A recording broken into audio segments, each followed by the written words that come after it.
Hello everyone, कैसे हैं आप सब। स्वागत है आपका एक नई वीडियो के साथ। आज की हमारी वीडियो के अंदर हम करेंगे borrowing power and debenture and charge corporate law unit second के मेरे नोट्स। जो हमारी पिछली वीडियो थी उसके अंदर हमने किया था कंस्ट्रक्टिव नोटिस। अगर आपने वो वीडियो नहीं देखी है तो उसका लिंक डिस्क्रिप्शन में है, आप लोग जाके चेक कर सकते हैं। और अगर आप चैनल पर नए हैं तो सबसे पहले चैनल को जाकर सब्सक्राइब करें, बेल आइकन प्रेस करें फॉर न्यू अपडेट्स। तो हम स्टार्ट करते हैं बोरोइंग पावर से। The power of a company are determined by the memorandum and the article of association. ये जो पावर है ये मेमोरेंडम और आर्टिकल ऑफ एसोसिएशन के द्वारा बताई जाती है। मेमोरेंडम और आर्टिकल ऑफ एसोसिएशन को हम अपनी पिछली वीडियोस के अंदर कवर कर चुके हैं। The managing directors may from time to time with the approval of the board of director may borrow from any source either from any commercial or scheduled banks or financial institute or firm any sum of money required for repayment of such money so borrowed in such manners and upon such terms and conditions in all respectively and approved by the board of directors deemed it fit in a particular by hypothetical sessions or charge on all or any part of the property of the company both present and future including its uncalled capital for the time began। जो हमारी company के managing director होते हैं ना, वो time to time उन चीज़ों को अप्रूव करते रहते हैं, अप्रूवल देते रहते हैं बोर्ड्स ऑफ डायरेक्टर को कि हाँ भी आप बोरो कर सकते हैं। उनका एक शेड्यूल फिक्स होता है कि भाई एक फाइनेंशियल इंस्टीट्यूट है, कोई कमर्शियल बैंक है, उससे हमें मनी जो है वो बोरो करनी है। बोरो का मतलब पता ही आपको, उधार लेनी है कंपनी की सिक्योरिटीज़ के लिए, कंपनी की पेमेंट करने के लिए, कंपनी की कोई पेमेंट करनी है हमें।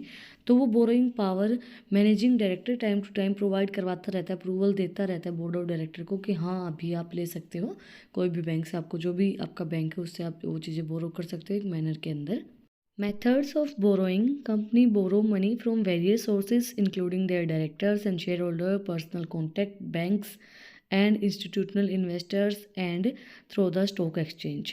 कंपनी जो है वो बहुत से सोर्सेज से पैसा ले सकती है, जैसे डायरेक्टर से ले सकती है, शेयर होल्डर से ले सकती है पैसा, पर्सनल कॉन्टैक्ट जो उनके हैं उनसे कंपनी पैसा ले सकती है, बैंक से कंपनी पैसा ले सकती है, या फिर स्टॉक एक्सचेंज से ले सकती है। In most case of borrowing, a debenture is issued. A debenture is the traditional name given to a loan agreement where the borrower is a company। जो डेवेंचर है वो एक ट्रेडिशनल नाम दिया गया है एक लोन को, जो एग्रीमेंट होता है बोरोवर होता है एक कंपनी के साथ, जो कि कंपनी को पैसा बोरो करने में हेल्प करता है। मतलब एक ट्रेडिशनल नाम रख दिया है debenture. A debenture is a document which show on the face of it that the company has borrowed a certain sum of money from the holders therefore upon certain terms and condition। debenture एक document होता है जो ये बताता है कि भाई इतना पैसा इन्होंने यहाँ से लिया है और ये टर्म्स एंड कंडीशन वहाँ पे दी गई हैं, जैसे भाई ये इतना इंटरेस्ट पे करेंगे, इतने टाइम में इस पैसे को दे देंगे, वो सब टर्म्स एंड कंडीशन उसके अंदर रिटन डाउन होती हैं।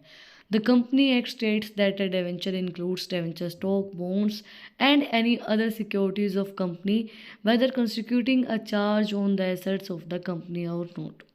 जो कंपनी है वो क्या कहती है, डेवेंचर के अंदर हर एक चीज़ इंक्लूड की जाती है, डेवेंचर स्टॉक्स, बॉन्ड, सिक्योरिटीज़ उसकी सारी, चाहे वो उसके अंदर इंक्लूड है या नहीं है, एसेट्स ऑफ द कंपनी है या नहीं है, वो सब इंक्लूड की जाती हैं। Characteristics: each debenture is numbered. हर एक जो डेवेंचर है वो नंबर की फॉर्म में होगा, numbered. And each content a printed statement of the terms and condition. हर एक जो उसके अंदर कंटेंट होगा वो प्रिंटेड स्टेटमेंट के अंदर होगा, जो भी उसकी टर्म्स एंड कंडीशंस होंगी। A debenture usually creates a floating charge on the assets of the companies. एक जो डेवेंचर है वो हमेशा क्रिएट करता है फ्लोटिंग चार्ज, जो उसकी कंपनी के एसेट्स हैं उनके ऊपर। अ डेवेंचर में creates a fix charge instead of a floating charge. एक जो डेवेंचर है वो हमेशा क्रिएट करता है फिक्स चार्ज को इंस्टेड ऑफ फ्लोटिंग चार्ज। मैंने ना ये जो टॉपिक है बहुत इजी वे में ढूंढे हैं और इजी वे में आपको समझाने की कोशिश कर रही हूँ मैं, कि बिल्कुल इजीली आपको समझ में आ जाए कि डेवेंचर क्या होता है और जो फ्लोटिंग चार्ज, फिक्स चार्ज क्या होते हैं और बोरोइंग पावर क्या होती है, वो सब चीज़ें। Firstly debenture: no debenture holder is to have any voting rights in company meeting. जो डेवेंचर होल्डर है उसका कोई राइट नहीं होगा कंपनी की मीटिंग के अंदर, क्योंकि हमने वहाँ से पैसा लिया है। उसका कोई मतलब नहीं है कि वो भाई वो सिर्फ उसके पास जो हमारा पैसा है वो हमने लिया है, वो उसके अंदर सिर्फ एक डॉक्यूमेंट होता है डिवेंचर, कि भाई उसके अंदर सारी टर्म्स एंड कंडीशंस लिखी होती हैं। डिवेंचर होल्डर का कोई हक नहीं होता है कि वो कंपनी की मीटिंग में बोले all particular regarding the issue of debentures are serious must be send to the registrar. हर एक जो डिवेंचर से जो भी रिलेटेड इशू होते हैं वो सीरियस होते हैं, वो सारे रजिस्ट्रार के पास जाते हैं। Sometimes debenture holders are given the right to appoint a receiver in case of non fulfilment of the terms of the debenture by the company. कई बार जो डिवेंचर होल्डर है उसके पास ये राइट होता है कि वो रिसीवर, वो अगर उसकी जो फुलफिलमेंट जो टर्म्स एंड कंडीशन है वो फुलफिल नहीं हो रही हैं तो उसके पास राइट है कि वो अपॉइंट करे रिसीवर कि भाई मेरा जो पैसा है वो वापस मिले मुझे। Sometimes services of debentures are issued with the trust deed by which trustees are appointed to whom some or all the priorities of the companies are transferred by the way of security for the debenture holder। कई बार क्या होता है, जो services हैं debenture को भी issue की जाती हैं ट्रस्ट डीड के थ्रू, अपॉइंट किया जाता है जो हमने की है, तो उसको सारी प्रायोरिटीज़ मिलती हैं, सारी सिक्योरिटीज़ ट्रांसफ़र की जाती हैं जो एक डिवेंचर होल्डर ने होल्ड की होती हैं, वो सब सिक्योरिटीज़ उसके अंदर ट्रांसफ़र की जाती हैं। Rights and remedies of debenture holder, क्या राइट्स होंगे, क्या रेमेडीज़ होंगे डिवेंचर होल्डर्स की। If the company fails to pay interest और principals on the due date or fail to comply with any of the terms and conditions under which the debenture are issued, the debenture holder can adopt any of the following remedies measures। अगर कोई company उसके जो debenture है उसके interest को पे करने में फेल हो जाती है, जो उन्होंने बोला है भाई इस डेट पे हम ये पैसा दे देंगे, उसकी टर्म्स एंड कंडीशन पे खरी नहीं उतरती है, तो ये रेमेडीज़ वो अडोप्ट कर सकते हैं। फर्स्ट है he may file a suit for the recovery of money, वो केस कर सकते हैं अपने पैसे को रिकवर करने के लिए। He may file an application for the appointment of a receiver by the court, वो फिल कर सकते हैं एक एप्लीकेशन कि भाई हम उनको जो रिसीवर है उसको अपॉइंटमेंट कोर्ट में बुलाया जाए। He may himself appoint to a receiver he if the terms of the debentures entitled him to do so, अगर उसने डिवेंचर्स के अंदर वो चीज़ लिख रखी टर्म्स एंड कंडीशन तो वो भी उसको अपॉइंट कर सकता है, रिसीवर को बुला सकता है। The trustee may sell the property is charge, जो ट्रस्टी है वो सेल कर सकता है जो उसकी प्रॉपर्टी चार्ज है वो। He may appeal to the court for the foreclosures of the company rights to redeem the properties charged by the payment of the money।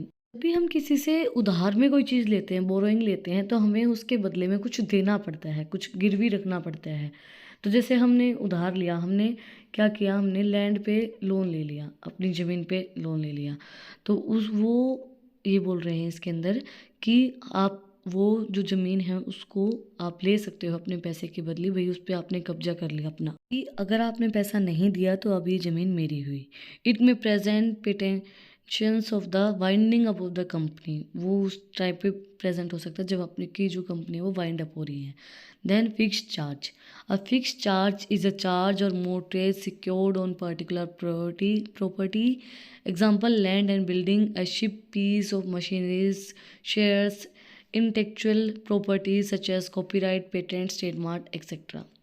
A fixed charge is a mortgage on specific fixed assets to secure the repayment of a loan. In this arrangement, the assets is signed over the creditors and the borrowers will need the lender's permissions to sell it। जैसा मैंने अभी आपको बताया था कि भाई हम कोई भी चीज़ अगर लोन पे लेते हैं तो हमें कोई चीज़ गिरवी रखना पड़ता है, या तो हम गोल्ड लोन लेते हैं या फिर अपनी ज़मीन पे कोई लोन लेते हैं तो हमें कोई फ़िक्स चीज़ रखनी पड़ती है।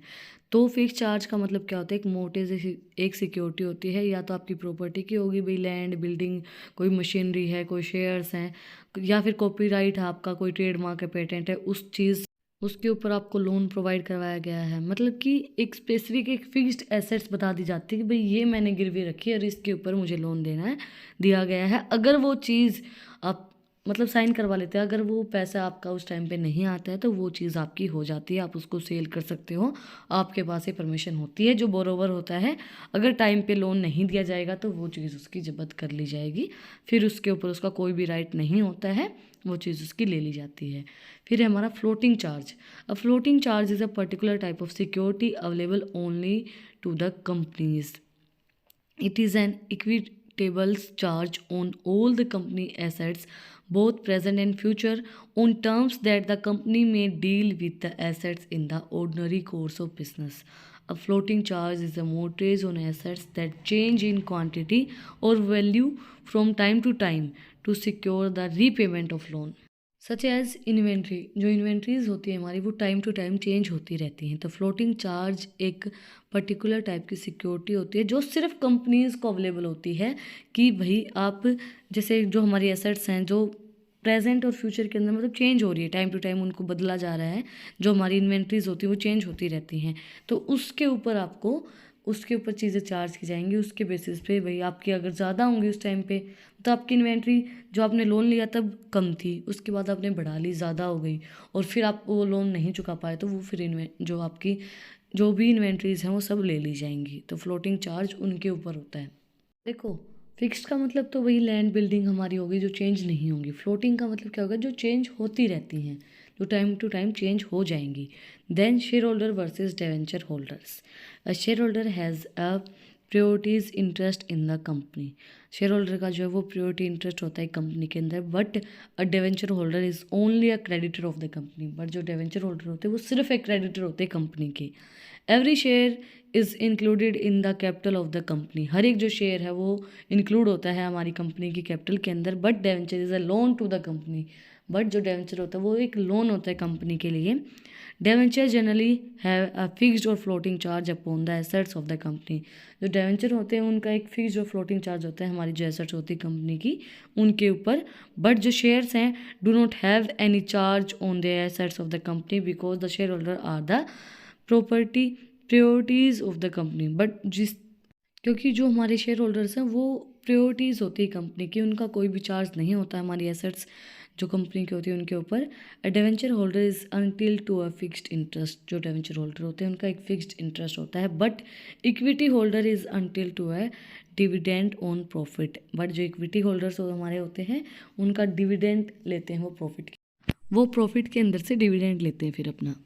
Debenture holders get priorities over shareholders when assets are distributed upon liquidations. Debenture holders जो हैं वो priorities लेते हैं जब shareholders अपॉन डिस्ट्रीब्यूट जब उनको जो एसेट्स जो हमारी होती है वो लिक्विडेशन के अंदर होती हैं, मतलब वो लिक्विड फॉर्म में हो, जल्दी से वो कैश के अंदर कन्वर्ट हो सकते हैं, तो जब डिवेंचर होल्डर्स बहुत ज़्यादा अपनी प्रायोरिटीज़ लेते हैं।